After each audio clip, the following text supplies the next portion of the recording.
আমরা দিয়ে কাঁকড়ার টক। এই যে কাঁকড়া আছে, হলুদ, একটু নুন মাখা, ব্যাস।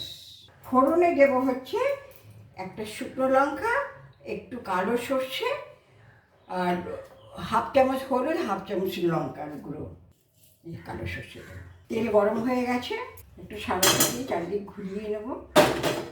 ঘুরিয়ে নিয়ে আমি মাছটা ছেড়ে দেবো।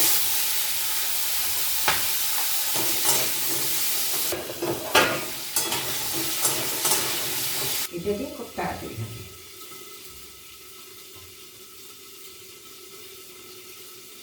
কাঁকড়া ভাজা হয়ে গেছে,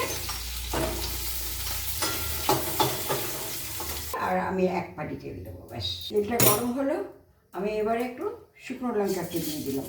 আর এই মশলাটার মধ্যে আমি একটুখানি জল দিয়ে গুলিয়ে রাখবো। হয়ে গেল। এইবারে হলো এই যে কালো সর্ষে দিলাম, সর্ষে, ভাজা সর্ষেটাকে একটু হাতা দিয়ে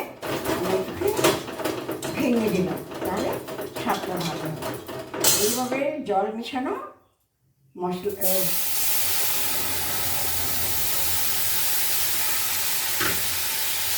পরিমাণ মতো নুন দিলাম, টক তো নুনটা বেশি লাগবে।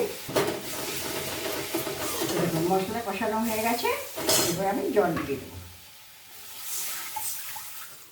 5খানা দিলাম, আর একটা দেবো, কারণ বড্ড টক হয়ে যাবে। দেখুন টকবক টকবক করে ফুটে গেছে।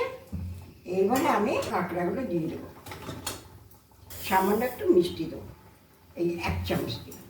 এবারে এটা নামিয়ে দেবো।